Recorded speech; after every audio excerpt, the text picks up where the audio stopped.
자, 오늘은 29회 수석 합격자 우리 김장훈 법무사님을 모시고 인터뷰를 진행해 보도록 하겠습니다. 간단하게 자기소개 좀 부탁드리겠습니다. 안녕하세요. 저는 이번에 29회 수석 합격한 김장훈입니다. 나이는 94년생으로 만 29살이고 수험 기간은 1년 7개월 정도 공부했습니다. 지금 이력이 화려합니다. 전체 수석에 그다음에 최고 득점이 하나만 있는 것이 아니에요. 우리 민법, 그다음에 형사소송법에서도 최고 득점을 하였습니다. 다시 한번 축하드리고 박수 한번 치고 시작해 볼까요? 축하드립니다. 감사합니다. 지금 수험 기간을 들어보니까 1년 7개월 만에 이렇게 고득점으로 합격하셨는데 법과 관련된 기본 지식이 있으셨을까요? 저는 대학교 때도 법을 전공하진 않았고 직장 생활을 한 2년 6개월 정도 했는데 그때도 법이랑은 전혀 관련 없는 직장이었습니다. 근데 다만 직장 생활할 때 제가 자기계발로 방송통신대학교 법학과에 3학년에 잠깐 편입을 해서 1년 정도 공부를 하긴 했었는데 사실 직장 생활 하시면서 공부를 해보신 분들은 알겠지만 거의 공부를 하지 못했거든요. 그래서 사실상 거의 제로 베이스에 가깝다고 보셔도 괜찮을 것 같습니다. 직장을 다니시다가 우리 방통대에서 법과 관련된 과목을 이수하게 된 계기가 혹시 있으실까요? 제가 원래 전 직장에서 공제조합에서 일을 잠깐 했었는데요. 그때 가끔 이제 뭐 변호사분이나 법무사분이랑 이제 가끔 얘기를 할 때가 있었습니다. 그때 이제 이야기를 하다 보면 제가 그분들 이야기를 좀 더 잘 이해를 하고 싶어서 법 공부를 좀 해야겠다, 자기 개발을 위해서 법 공부를 해야겠다라는 생각을 해서 이제 방통대에 편입을 하게 되었던 겁니다. 그러면 방통대 이제 진학을 하셨을 때는 직장을 다니고 있었고, 그 다음에 이제 법무사 공부하기로 마음을 먹고 법무사 공부를 시작했을 때는 이제 직장을 그만둔 것으로 보이는데, 네. 직장을 그만둔 시기가 언제일까요? 제가 22년도 4월 시작할 때 바로 직장을 그만뒀습니다. 그리고 그 다음 날부터 바로 공부를 시작했었습니다. 그러면 이제 직장을 그만두기 전에 공부 계획을 좀 미리 세워두시고 직장을 그만두신 걸까요? 네, 어느 정도 이렇게 공부를 하면 되겠다라는 이제 계획은 세워놨고, 저는 이제 조금 계획을 세우고 그거를 좀 이루는 걸 되게 보람을 느끼는 편이라서 1차 공부도 그렇고 2차 공부도 그렇고 이제 계획은 다 세워놓고 항상 이제 이렇게 하면 되겠다라고 세워놓고 공부를 시작했었습니다. 이렇게 계획을 중시하시는 분들께 제가 꼭 물어보는 게 있습니다. 혹시 MBTI가 어떻게 되실까요? 저는 파워 J입니다. 역시 파워 J이기 때문에 우리가 퇴사하기 전에도 미리 계획을 다 세워놓고 이렇게 퇴사를 해서 공부에 바로 진입을 하셨던 걸로 보여집니다. 자, 그런데 2022년도 4월 달에 이제 시작을 하셨다고 말씀을 주셨는데요. 우리 시험을 8월 달 1차 시험이 있는데 수험 기간이 4개월밖에 안 되었습니다. 이 4개월을 어떻게 준비하셨길래 바로 합격할 수 있었던 걸까요? 저는 일단 수험 기간이 굉장히 얼마 남지 않은 시간이었기 때문에 일단 기본 강의와 기출문제만으로 공부를 했습니다. 그래서 일단 기본 강의는 제가 거의 배속으로 해서 한 6강의에서 8강의 정도 매일매일 주말 없이 들었고, 기본 강의가 끝날 때마다 10개년도 기출문제를 사서 그 부분에 해당하는 기출문제를 풀었습니다. 그 이후로 이제 단원이 끝날 때마다 뭐 예를 들면 민법은 민법 총칙, 채권, 물권 이렇게 끝날 때마다 그 단원에 대한 기출문제를 다시 한번 또 풀었고요. 그 이후에 이제 민법이라는 과목, 부동산 등기법이라는 과목이 끝날 때마다 다시 그 전체 과목에 대한 기출문제를 다시 한번 풀었습니다. 그래서 기출문제를 굉장히 많이 반복을 했고, 그 다음에 기본서는 이제 기출문제에서 이제 이해가 되지 않는 부분이나 그런 부분이 있을 때 다시 기본서로 찾아가서 일반적인 수험생들이랑은 다른 방식으로 공부를 했던 것 같습니다. 지금 말씀 주신 거 보시면 각 과목마다 단원이 끝날 때마다 이렇게 기출문제를 바로바로 풀어보셨다고 했는데, 우리 일반적인 수험생 같은 경우는 한 과목이 끝나고 나서 다음 순환에 문제를 푸는 경우가 많은데 이렇게 단원마다 문제를 푼 이유가 있으실까요? 단원마다 문제를 풀면 그때 들었던 강의가 자연스럽게 복습이 되고, 일단 가장 제가 수험 기간에도 중요하다고 생각했던 건 기출문제이기 때문에 기출문제를 반복하기 위해서 많이 기출문제를 풀었고요. 현재 법무사 1차 시험에서는 기출문제만 본다고 합격을 하는 건 아니지만 기출문제는 일단 기본적으로 다 완벽하게 숙지를 하고 난 이후에 이제 다른 뭐 유관 시험이나 그런 거를 풀어야 된다고 생각을 합니다. 객관식 시험에서 가장 중요한 것은 OX를 빨리빨리 판단하고 캐치할 수 있는 그런 능력이 가장 중요하다고 판단이 되는데요. 이런 부분을 좀 향상시키기 위해서 어떤 방식으로 좀 공부를 하셨을까요? 저 같은 경우는 이제 학원 실전 모의고사 문제를 풀면서 시간을 체크하면서 제가 OX를 과감히 판단하는 연습을 많이 했고요. 제가 합격 수기에도 적긴 했지만 10문제 중에 5문제를 완벽하게 풀어낸다기보다는 내가 반드시 10문제를 풀어내고 그 중에 정답률을 낮추더라도 정답률을 한 60%만 가져가더라도 합격할 수 있다는 생각으로 실전 시험에 맞게 시간을 꼭 재서 과감히 OX를 판단하는 연습을 많이 했었습니다. 시간 안에 일단은 전체 문제를 다 풀 수 있도록 그래 실전 연습을 하는 방식으로 우리가 문제풀이를 접근하셨다고 이렇게 답변을 주신 것 같습니다. 문제를 풀면서 모르는 부분을 기본서를 이렇게 보시면서 우리가 복습을 하셨다고 하셨는데 우리 문제집을 보면 밑에 해설이 있는데 굳이 기본서를 또 찾아보신 이유가 있으실까요? 일단은 해설지에 있는 해설은 조금 빈약한 경우가 많고 그것만으로는 해설이 부족한 경우가 많았습니다. 그래서 이제 해설지를 보고 그것만으로도 이해가 되지 않는 부분은 이제 기본서에 가서 앞뒤 내용을 좀 파악을 하고 이제 기본서를 통해서 이해를 하는 방식으로 공부를 했었습니다. 그럼 공부는 혹시 집에서 하셨나요? 아니면 뭐 카페나 아니면 학원에서 하셨나요? 1차 공부는 제가 집에서 인강으로 했기 때문에 스터디 카페를 가서 아침부터 저녁까지 공부를 했습니다. 따로 카페를 가거나 집에서는 공부를 하는 스타일이 아니라서 이제 공부는 항상 독서실이나 스터디 카페에 가서 공부를 다 마치고 집에 돌아오는 방식으로 했었습니다. 그러면 이게 공부를 할 때 공부 시간은 하루에 한 몇 시간 정도 1차 때는 몇 시간 정도를 할애하셨나요? 보통 저는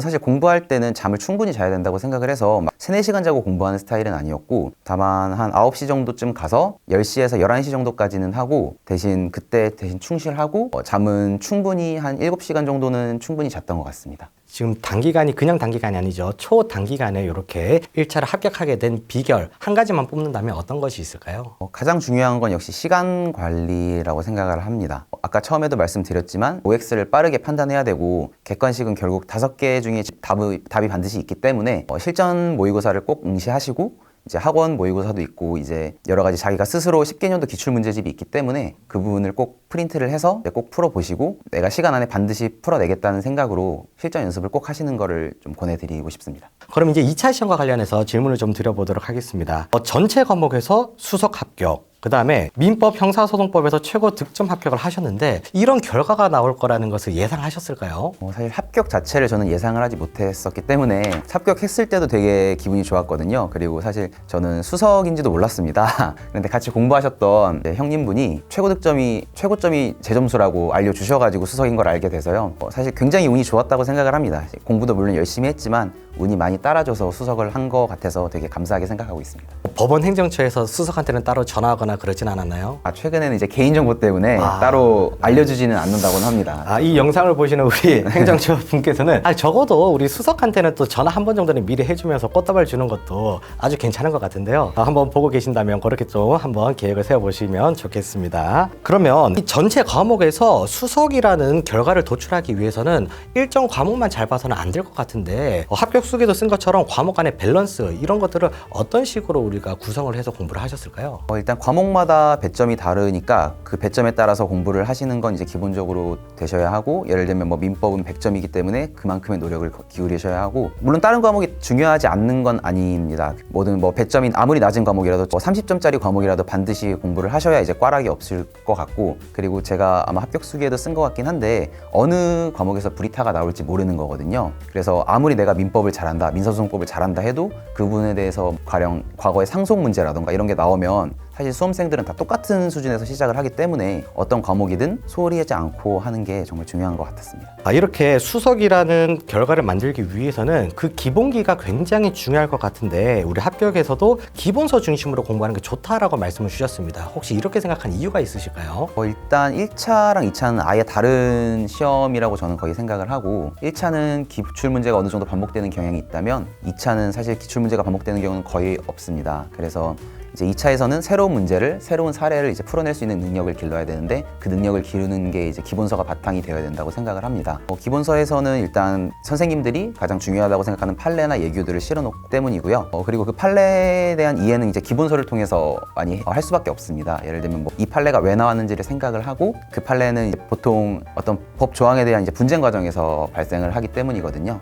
그래서 그 부분을 이제 어떤 논거를 통해서 이런 판례가 나왔는지를 이해하는 건 이제 기본서를 통해서밖에 이해를 할 수 없기 때문에 그래서 기본서가 가장 중요하다고 생각을 합니다. 우리 수석 합격자분은 역시 뭔가가 다르기는 한 것 같습니다. 여러 번 회독수에 집착하는 회독하는 것에 집착하지 말고 1회독만 하더라도 정확하게 이해하는 것이 중요하다라고 이렇게 말씀을 주셨는데 그러한 이유가 혹시 어떤 걸까요? 일단 기본서에 대한 회독수는 사실 저도 중요하다고는 생각을 합니다. 제가 기본서를 합격 수기에서 한 5회독도 안 했다고 말씀을 드렸는데 이 5회독이라는 거는 처음부터 끝까지 봤던 거를 말씀을 드린 거고, 이제 저는 대신 발췌독을 좀 많이 했었습니다. 2, 3순환에도 이제 모의고사를 많이 보시게 될 텐데, 모의고사를 보시다 보면은 예를 들면 뭐 민법의 경우 상계 부분이라거나 이런 부분이 좀 이해가 안 되면 저는 다시 책으로 찾아가서 그 부분에 대한 공부를 다시 했고, 예를 들면 다음에 또 상계 문제가 나온다고 하더라도 또 그 부분이 이해가 안 되면 다시 발췌독을 했었습니다. 다만 제가 회독수를 굳이 늘릴 필요가 없다고 말씀을 드린 건 이제 회독수에 조금 굳이 집착을 할 필요가 없다고 생각을 하기 때문인데, 하루에 1회독을 하더라도 정말 대충 본다면 사실 큰 의미가 없는 공부 시간이거든요. 그래서 1회독은 처음부터 끝까지 보는 꼼꼼한 회독수는 많이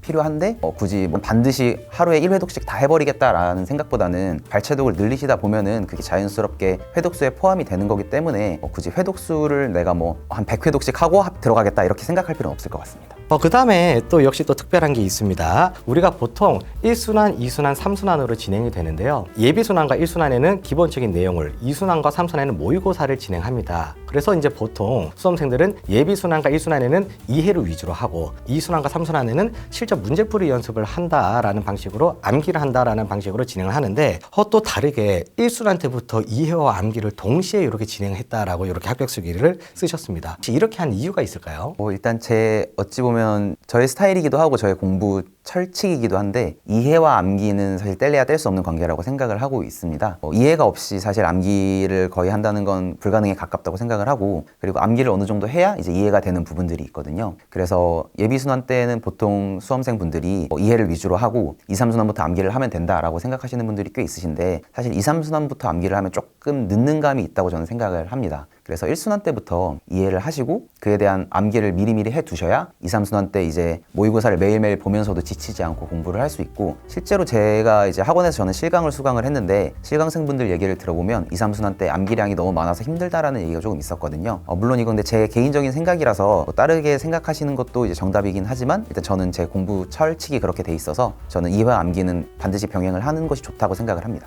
역시 파워 J다운 대답인 것 같습니다. 2차 시험은 주관식이기 때문에 손으로 써보는 연습이 굉장히 중요합니다. 그에 따라서 우리 커리큘럼에서도 모의고사를 이렇게 시행하는 그러한 커리큘럼이 있는데요. 그럼 모의고사가 실제 시험에서 중요한 부분을 차지하고 있나요? 일단 예비순환, 1순환, 2순환, 3순환 다 중요하긴 하지만 저는 가장 중요한 건 역시 2, 3순환 모의고사 과정이라고 생각을 합니다. 합격수기를 아마 많이 보셔서 아시겠지만, 모의고사는 다른 합격자분들도 다 강조하는 내용이고, 모의고사는 정말 많이 가장 중요하다고 생각을 합니다. 1차 시험도 그렇지만 2차도 역시 이제 실전 연습을 하지 않으면 시전에 많이 당황을 이제 하기 때문인데요. 이제 모의고사를 보시면서 매일매일 모의고사를 보셔서 모르는 문제가 나왔을 때 어떻게 대처할지, 조문을 보고 쓰는 연습을 한다거나 이런 연습을 충분히 해두시고, 저 같은 경우도 이번에 등기 신청할 때 제가 돌발 상황이 발생을 한 적이 있었는데, 저는 이제 등기 권리자 칸이 너무 부족해서 답안지에다가 등기 권리자를 좀 적은 적이 이번에 적었습니다. 실전 시험에서. 모의고사에는 그런 경우가 없어서 많이 당황을 했는데, 확실히 이런 거를 생각해 보면은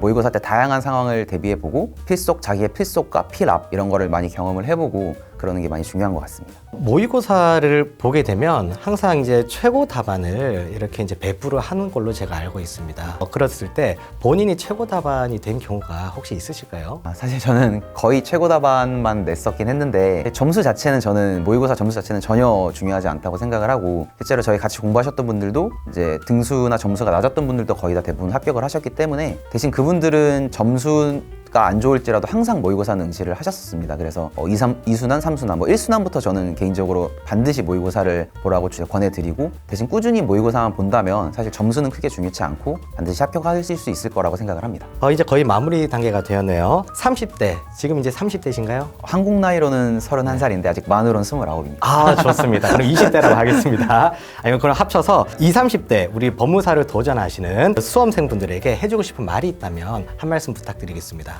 일단 제가 한국 나이로 29살에 저도 공부를 시작을 했는데, 30대가 되기 전에 뭔가 새로운 걸 해보고 싶은 마음이 있었습니다. 사실 20, 30대가 되게 많이 방황을 하고 이제 자기 커리어에 대해서 고민을 많이 하는 시기이긴 한데, 법무사라는 공부를 해보고 나서 직장을 그만두고 법무사를 공부를 해보고 나서 한 번도 저는 후회는 해본 적은 없는 것 같습니다. 제가 만약에 20, 30대 분들 중에 법에 대한 관심이 있고 법무사에 대해서 공부를 하고 싶다면 과감히 자기가 하고 있는 거를 이제 버리고 이쪽 공부에다가 투자하셔도 아마 후회하지 않을 거라고 저는 생각을 하고, 다만 이제 공부 과정이 절대 쉽지는 않습니다. 저는 지금도 1차도 단기간 합격한 것도 그렇고 2차도 고득점 합격한 것도 굉장히 운이 많이 좋았다고 생각을 하는 상황이라서 결국 그렇게 쉽지는 않지만 이제 합격을 하고 나면은 단순히 법무사 자격증이 아니라 굉장히 큰 많은 자신감을 얻을 수 있을 거기 때문에 공부하는 과정이 힘들더라도 꼭 참고 이겨내시면 좋은 결과가 있을 거라고 생각을 합니다. 그렇다면 앞으로의 우리 김장훈 법무사님으로서의 계획은 어떻게 계획하고 있으실까요? 일단 저는 아직 나이가 조금 어린 편이다 보니 저는 이제 취업을 하게 될 것 같습니다. 이제 같은 저희 선배 법무사님께서 감사하게 좋은 기회를 주셔서 아마 그곳에서 열심히 일을 배울 것 같고, 이제 어떤 법무사가 되고 싶냐고 하면 저는 조금 친절하고 이제 사람들에게, 지역 주민들에게 많이 다가가는 그런 법무사가 되고 싶습니다. 그래서 저는 이제 뭐 시청이나 구청 같은 데서 무료 법률 봉사도 열심히 하고 싶고,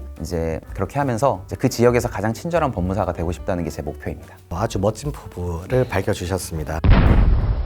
예비 법무사님들 화이팅!